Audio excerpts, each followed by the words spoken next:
O que traz este americano ao Brasil é a necessidade de estreitar esforços no combate a crimes de colarinho branco. Adam Kaufman é chefe da divisão de investigações na promotoria de Nova York. A equipe dele já recuperou US$ 1 bilhão de americanos acusados de sonegação e lavagem de dinheiro. O promotor também tem atuado com dedicação e rigor em investigações criminais contra brasileiros. Quer exemplos? Ele ajudou a Polícia Federal a desbaratar uma grande rede de doleiros implicados no escândalo Banestado, que virou até CPI no Congresso Nacional. Kaufman conseguiu ordem de prisão contra o deputado federal Paulo Maluf na Justiça de Nova York. Lá, Maluf é acusado de controlar contas ilegais abastecidas com recursos da Prefeitura de São Paulo. Acusações que Maluf sempre negou. E é do promotor americano também a iniciativa de defender o bloqueio de US$ 1 bilhão do banqueiro Daniel Dantas em fundos nos Estados Unidos. Discreto e quase nunca disponível para jornalistas, Adam Kaufman aceitou pela primeira vez dar entrevista para uma emissora de TV. O Milênio aproveitou a rápida passagem do promotor pelo Brasil. Ele esteve em Curitiba para falar a juízes federais brasileiros sobre sua grande especialidade: acordos de cooperação internacional para rastrear dólares de fraude, corrupção e golpes financeiros. Exatamente os temas desta entrevista que gravamos com exclusividade para o Milênio. Dr. Kaufman, por que o senhor acredita que a cooperação internacional é tão importante hoje na luta contra crimes financeiros como a lavagem de dinheiro? I think, Cesar, that especially today, the nature of international economic crime makes cooperation so important. It's very easy for organized crime, for criminal networks, for people engaged in fraud, narco-trafficking, terror finance, to move their money anywhere in the world. The systems exist, and it requires efforts from people in different countries, law enforcement in different countries, to work together to discover the criminal networks and gather the evidence so we can shut it down. If you think about it, there's no one in any one country that will have all of the pieces of the puzzle. And I've seen that again and again, especially in some of the cases I know we'll talk about with Brazil, where part of the puzzle is in Brazil, part of the puzzle is in the United States, and part of the puzzle is in another country or another few countries. And it's only when the people from the various countries get together and share the information and cooperate and exchange ideas that we're able to track down the biggest and most sophisticated criminals. O senhor diria que hoje os americanos e os brasileiros estão trabalhando cada dia mais próximos nessas grandes investigações que envolvem crimes financeiros internacionais? I think we are. I think that, you know, for me, from my perspective in my office at the Manhattan District Attorney's Office, 4, 5, 6 years ago, we started off with two cases that were both Brazilian and American in nature. One was the Banestado case that began right here, I think, in Curitiba, and had money flowing through New York. And the other was the Beacon Hill case, which I believe here was called Farol da Colina. And those cases showed us the flow of black market money, of tax evasion, and of all sorts of other criminal proceeds. And that was sort of the starting point for our work together with the Brazilians. It was very important for my boss, Robert Morgenthau, that we pursue these type of international cases, because at the end of the day, we're serving the interest of justice by working with our colleagues in foreign countries to track down international crime. Como é que o senhor se sente ajudando promotores e procuradores brasileiros em investigações de lavagem de dinheiro? Well, I think we've helped each other. Often, let me back up for a moment. One thing that we see is that there are certain financial centers in the world where money moves. When money moves around the world and it's denominated in US dollars, chances are it passes through New York. If money is in pounds, it's going to pass through London. If money is in euros, it's very likely going to pass through Germany, through Frankfurt, Paris perhaps. So there's a few money centers that we know are going to be used. And what we see in these international transfers is there's a trail. Money leaves a trail, and it's an old saying, but we follow the money.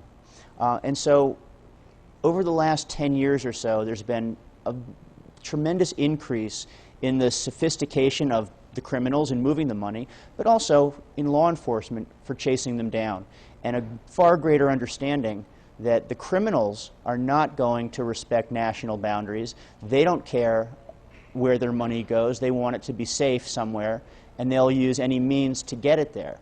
And so that requires a recognition from those of us in law enforcement that we also have to try to transcend national boundaries and work together to track down these criminals and their money. Quando o senhor recebe pedido de cooperação internacional, quais são as condições que o senhor analisa para dizer, olha, eu vou aceitar ou eu vou recusar? Que tipo de condição básica que é importante para o senhor para dar um ok, um sinal verde para a investigação, para o acordo de cooperação? I think that what we ask for from the countries seeking help is a clear statement of the facts and the evidence. We don't want them just to say, oh, there's money laundering, can you help us trace this money?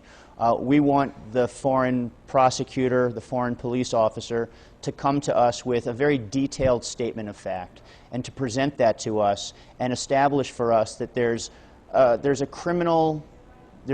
crime being committed and that there's an interest in the United States. Well, let me not speak for the United States. I work at the Manhattan DA's office. That there's an interest in my office serving the ends of our mission to work with the foreign law enforcement authorities to track down this money.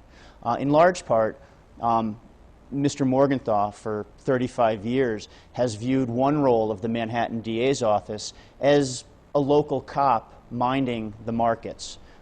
He likes to say there's nothing better than a local beat cop keeping an eye on things. And so we have a strong tradition of trying to be a cop in Manhattan minding the financial markets. Em quais circunstâncias, na opinião do senhor, é importante que haja a cooperação internacional entre o Brasil e os Estados Unidos? Yeah, that there's a consistency, that there's an integrity to the evidence, that we're confident that there's a good reason to open our own criminal investigation to collaborate with the foreign law enforcement authority. Now, the other thing is sometimes we work directly and sometimes we work through the Mutual Legal Assistance Treaty path. And often we use a combination of the two. A lot of times it's easier to have a conversation between the prosecutors and go into the detail to see whether there's going to be an interest in moving forward together.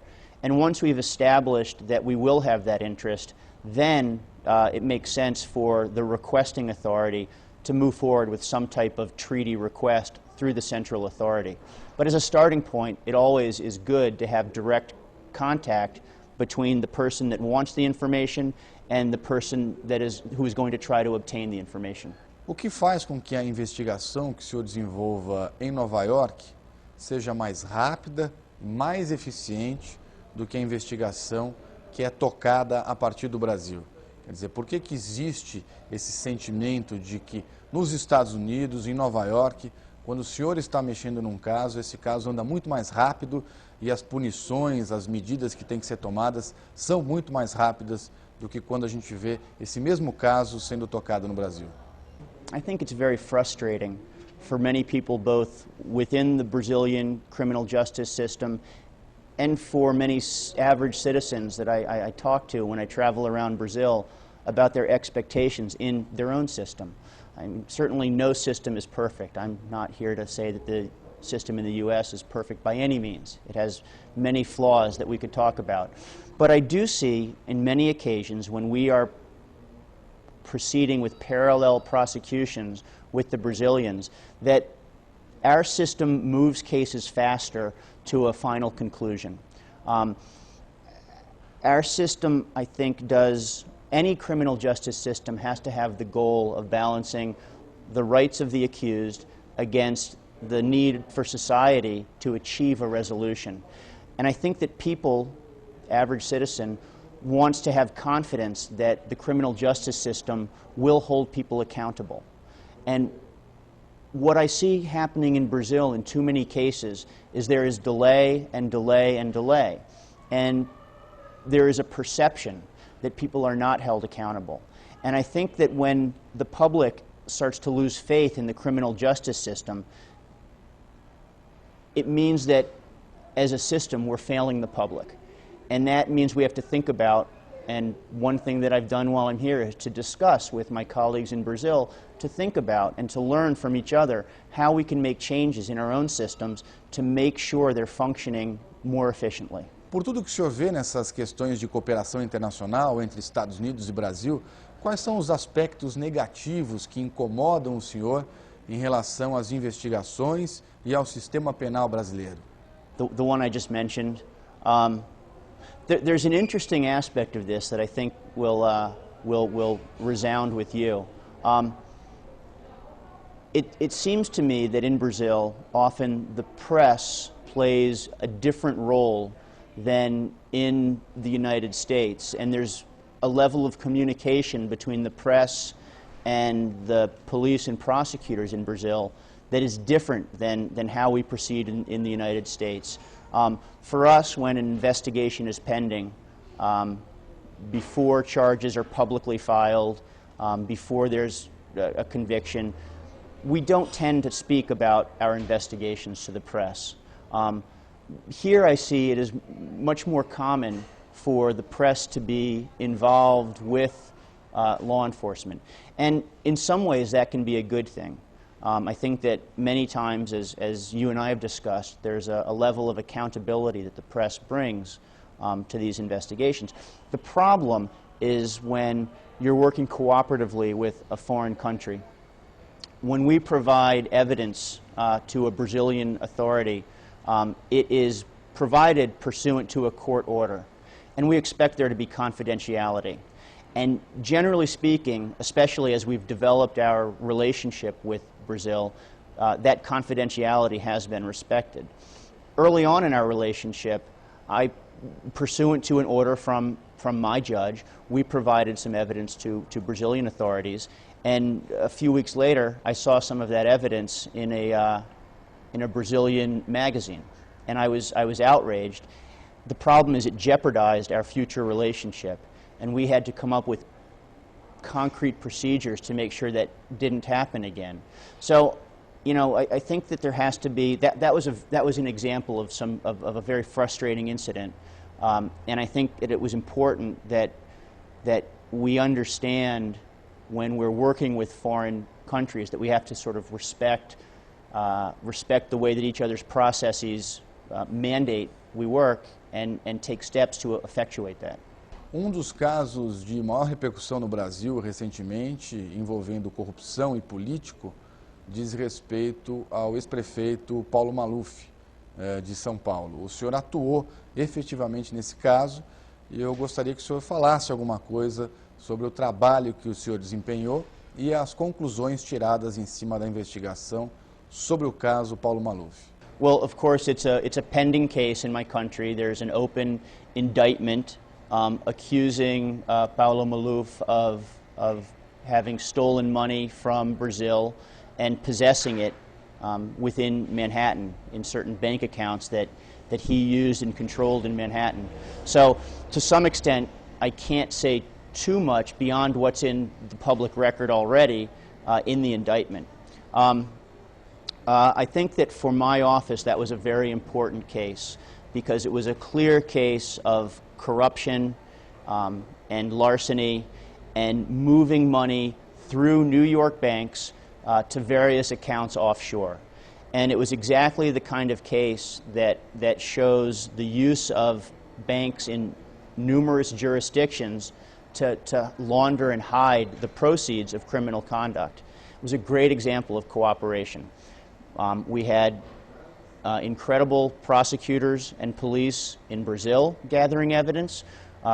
People in my office, on my staff, gathered all sorts of evidence and records in New York. And then we had people in foreign countries, including Jersey and the Channel Islands, Switzerland, gathering evidence of accounts overseas.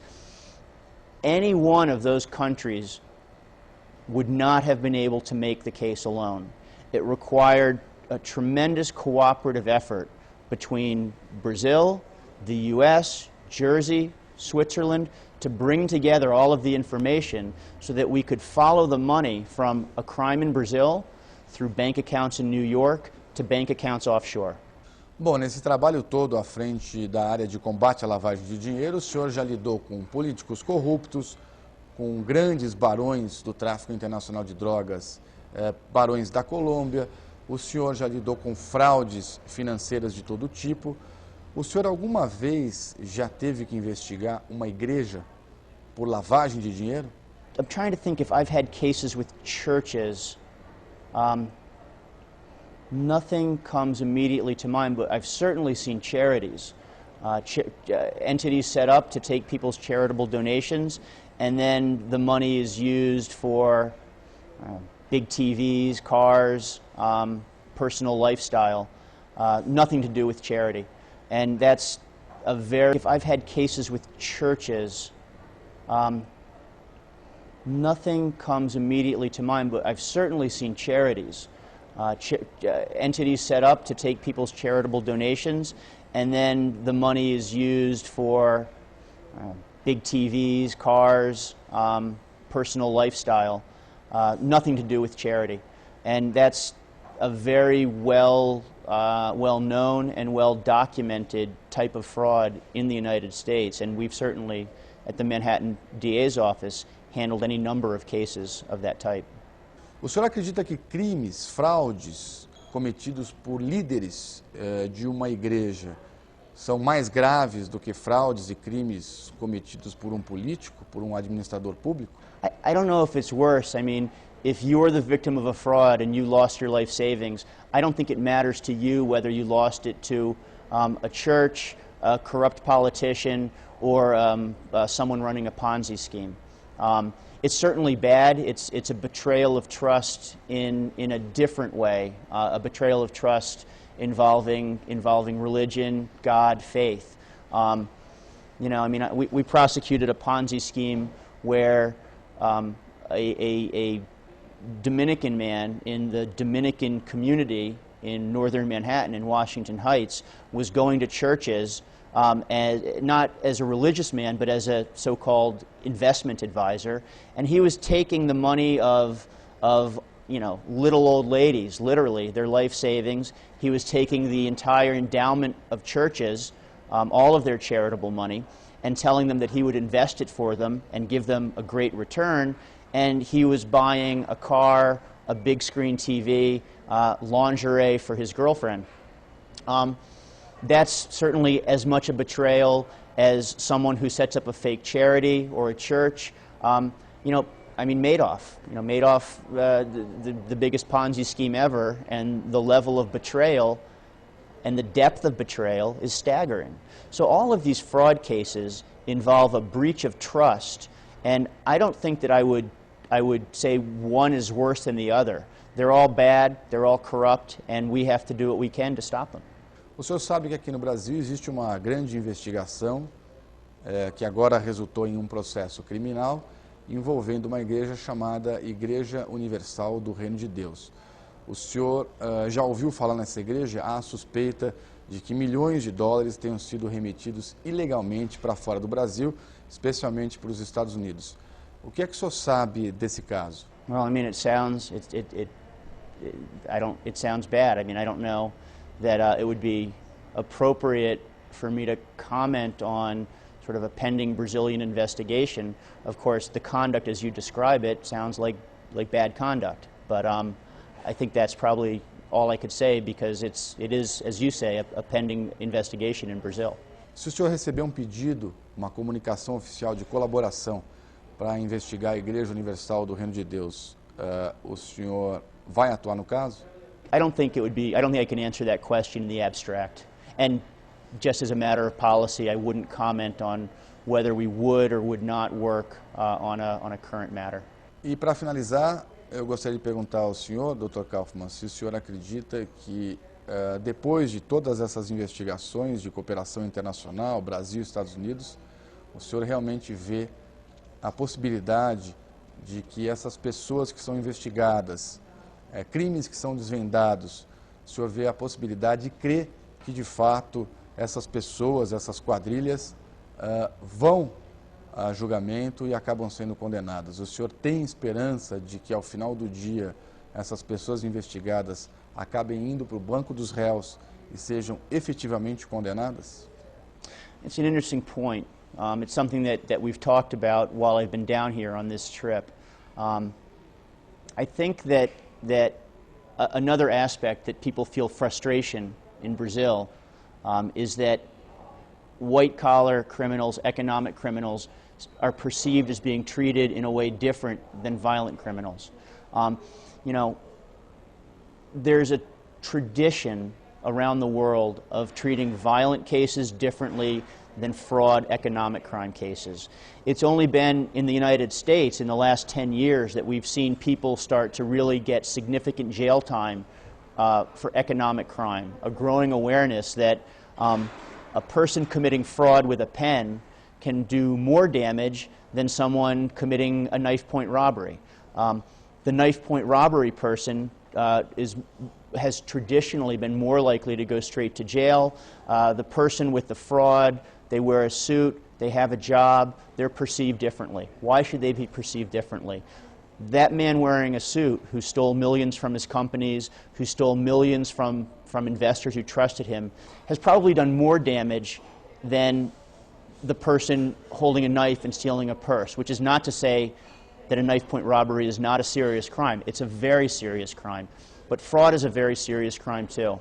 I think it's important, another aspect where I perceive, and you know, this is just an outsider looking in, but I perceive a failure in the Brazilian judicial system is to hold accountable white-collar criminals, to make sure they go to jail, and to make sure it happens quickly. You can't wait 10 years from the commission of the crime, the filing of a process, all the way through to many appeals before someone serves their penalty. It has to happen more quickly. If it doesn't happen more quickly, again, people lose faith in the system and they're less likely to report crime, they're less likely to value the rule of law. So it's something I've spoken about with prosecutors, with judges here, with defense attorneys, and I think it will be very interesting to see whether the Brazilian justice system will find ways to start treating and holding accountable white-collar criminals the way they do street criminals. Gostou da entrevista? Ficou curioso com o trabalho do promotor Adam Kaufmann? Quer saber mais? É muito fácil. Vai até o blog do Milênio no site da Globo News. Lá você vai ver trechos da conversa que não foram ao ar e muitas outras curiosidades. Por isso, não perca essa chance. E obrigado.